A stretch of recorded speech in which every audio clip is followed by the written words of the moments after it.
علامہ اقبال علیہ رحمہ نے ایک شکوہ بیان کیا ہے ابو جہل کا، جو اس نے کعبے کے پردے کو لٹک کر کے پکڑ کر کے زاروں کے تار رو کے اللہ سے کیا ہے، اور شکوہ حضور کا کیا رب سے۔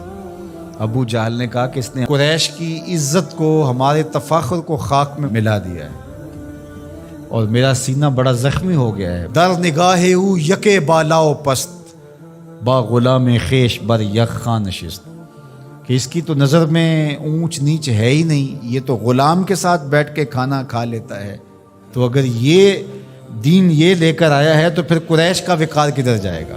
یہ کعبہ کے پردے سے لپٹ کر کے اللہ سے شکایتیں حضور کی لگا رہا ہے ابو جہل۔ اللہ اکبر۔ تو وہ غلام کو انسان نہیں سمجھتے تھے۔ جب غلام آقا کے جوتے اذن کے بغیر چھو بھی نہ سکے، میرے حضور معراج سے واپس پلٹیں اور کہیں بلال تو کون سے نیک عمل کرتا ہے، جنت میں تیرے قدموں کی آہٹ سنتا رہا۔ کیا خیال ہے اس ایک جملے نے دور غلامی کی ساری تھکن اتارنے دی ہوگی، اور بلال فرش سے اٹھ کے فراز عرش پہ نہیں پہنچ گیا ہوگا۔ حضرت سیدنا عثمان غنی رضی اللہ تعالی عنہ جمعے کی تیاری کرتے، جمعے کی تیاری ہوتی ہے غسل کیا جائے، کپڑے بدلے جائیں، تیل لگایا جائے، خوشبو لگائی جائے، تو تیاری میں ایک شامل یہ تھی غلام آزاد کیا جائے، ہر جمعے کو ایک غلام آزاد کیا جائے۔ حضرت عبد الرحمن بن عوف رضی اللہ تعالی عنہ نے حضور کی دی گئی ترغیب سے زندگی میں 30,000 غلام آزاد کیے۔ اتنے طریقے دیے غلام آزاد کرنے کے، قسم توڑ بیٹھو غلام آزاد کرو، کفارہ زہار میں غلام آزاد کرو، روزہ توڑ بیٹھو غلام آزاد کرو، کفارہ قتل میں غلام آزاد کرو۔ ویسے ترغیب دی تو آج دیکھتے ہیں کہ غلام نہیں ہے۔ اسلام نے اتنے طریقے دیے، کافر کو بھی آزاد کرنے کا ثواب ہے، مومن کو بھی آزاد کرنے کا ثواب ہے۔ لازمی نہیں کہ مسلمان غلام کو آزاد کرو، کافر غلام ہے تو اس کو بھی آزاد کرو، اس کا بھی تمہیں ثواب ملے گا، ایک جان کو آزاد کرنا ہے۔ اور پھر ہوا کیا کہ مسلمانوں نے غلام آزاد کرنے شروع کر دیے۔ آدھی دنیا غلاموں سے بھری ہوئی تھی، آدھی آقاؤں سے بھری ہوئی تھی۔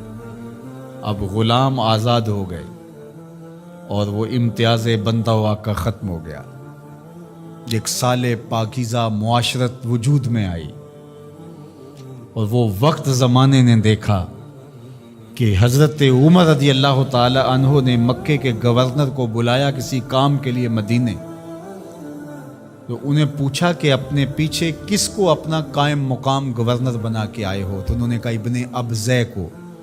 انہوں نے کہا یہ ابن ابزے کون ہے؟ میں نہیں جانتا۔ کہا یہ ایک غلام ہے۔ تو کہا اے غلام کو گورنر بنا آئے ہو؟ کہا کہ وہ قرآن جانتا ہے۔ تو حضرت عمر رضی اللہ تعالیٰ عنہ نے کہا مجھے حضور کا فرمان یاد آ گیا، یہ قرآن لوگوں کو پستیوں سے اٹھا کے بلندیوں تک لے جائے گا۔ غلام گورنر بنے۔ ہندوستان کے اندر باقاعدہ ایک خاندان غلامہ گزرا ہے، جس طرح خلجی حکمران ہوئے، مغل حکمران ہوئے، ایک باقاعدہ خاندان غلامہ تاریخ پڑھے، وہ باقاعدہ بادشاہ بنے۔ تو یہ تاریخ ہے۔ بھلا غلاموں کو اس مسند پہ بٹھایا جا سکتا تھا، سوچا بھی جا سکتا تھا، اپنے ساتھ بیٹھ کے کھانا کھلانا، اس پہ شکایتیں لگا رہا ہے رب کے حضور، کعبے کے پردے کو تھام کے ابو جہل کہ از محمد سینہ ما زار زار، ہمارا سینہ زخمی ہو گیا ہے۔ در نگاہ او یکے بالاؤ پست، با غلام خیش بر یک خان نشست۔ یہ تو غلاموں کے ساتھ بیٹھ کے کھانا کھانے کی بات کرتا ہے۔ اگر یہ دین ہے تو پھر قریش کا وقار کدھر جائے گا؟ لیکن حضور نے غلاموں کو عزت دی، ان کو وقار دیا۔ اللہ اکبر۔ انسانیت آزاد ہی میلاد والے رسول کے صدقے سے ہوئی ہے۔